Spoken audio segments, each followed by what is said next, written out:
Hi, I'm Sean Eddings and welcome to Intelligent Fanatics Q&A. Today's question is one we've received many times before. Have you come across and considered writing about people who demonstrated all the characteristics of an intelligent fanatic and took actions accordingly, but still did not realize success? Yes, we have come across and have written about such people. Why didn't they achieve success? Well, luck. I'm going to dig deeper into the role that luck plays in success, and I'll share why it's important to study these unlucky fanatics. Luck is instrumental to success. Luck is a necessity in taking a business or career to the next level, to a wider audience, and to more financial rewards. Without luck, it doesn't matter how much skill you have. Let's start with music. I know more than a few examples of musicians who were masters of their craft. They possessed immense musical skill, but they didn't amount to anything monetarily, nor did they reach national or international fame. My first example is Buddy Fight, an unknown jazz guitarist. Until last year, I'd never heard of Buddy. He played in the northwest of the US in the 60s, 70s, and 80s. He was locally known as a great guitar player, but he was not lucky. Timing, location, and circumstances were against Buddy. He actually became a member of the Hells Angels biker club. He never reached national or international fame like many other jazz guitarists. But get this, Willie Nelson and Chet Atkins, two very well-known guitarists, were in awe and looked up to Buddy.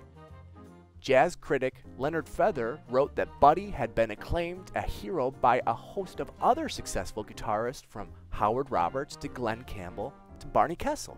What separated these guitarists from Buddy? Did the others have more skill than Buddy? Clearly that wasn't the case. Buddy was well ahead of his time. The other guitarists looked up to him. The difference was luck.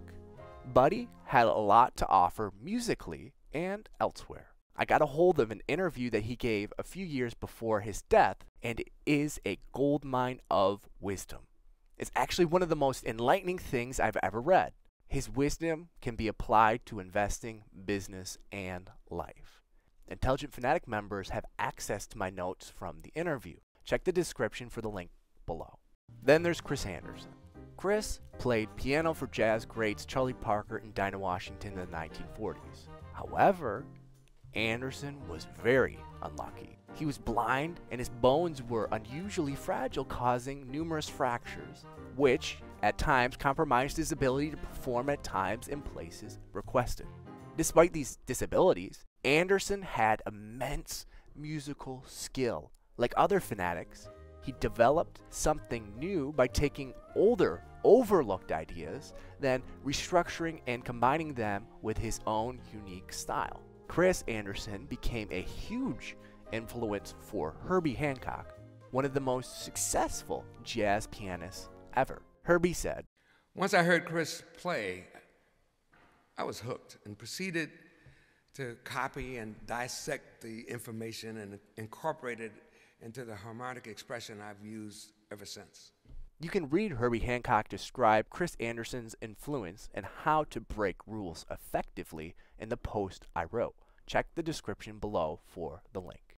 You're probably wondering, what about business, Sean? Let me tell you about Fred Anderson, another person we've written about. In 1925, Fred's department store generated $300,000 in revenue, $4.5 million in today's money. His department store did more business per capita than any other store in his day. He did it in Cozad, Nebraska. The population was 1,300 people. He effectively sold $230, $2,200 today, worth of goods to every man, woman, and child in his town each year. R.H. Macy, on the other hand, a great retailer during his day, only sold $9, $125 for every person in his town. Fred Anderson did all the right things, but he wasn't as lucky as R.H. Macy. Fred suffered from a combination of poor location and timing that prevented his business from spreading outside of Cozad, Nebraska. Today, Fred Anderson and his business is forgotten, while Macy's lives on today as a nationally known retailer. So is it worthwhile to learn from these unlucky intelligent fanatics? Sure, the lucky ones do. As Bono, singer from U2, said, it's like evolution. There are certain pure situations that hang around longer, but the ones that got them there don't have time to leave fossils. We have a giraffe, we have a horse. But where's the horse with the long neck? The lynx species disappears. Buddy Fight, Chris Anderson, and Fred Anderson were the lynx species. They were the equivalent of the horse with a long neck. A very small percentage of skeletons become fossils. Why? Because they are unlucky to leave remains. Like Chet Atkins, Willie Nelson, we can learn a lot from these obscure fanatics. These stories serve to remind us that luck plays a significant role in success. Also, by recognizing the role luck plays in success, we can go forward with just a little bit more humility and a little less ego. Do you know of a local fanatic in business or other field that demonstrates all the characteristics but has been unlucky to reach a wider audience? Let us know. Also, do you have a question you would like me to answer? Let us know in the comments below. Are you an aspiring entrepreneur, investor, or leader? Do you want to be the best? Visit our website, check out our community, and become a member. See the link in the description below. If you enjoyed this video, subscribe to our YouTube channel.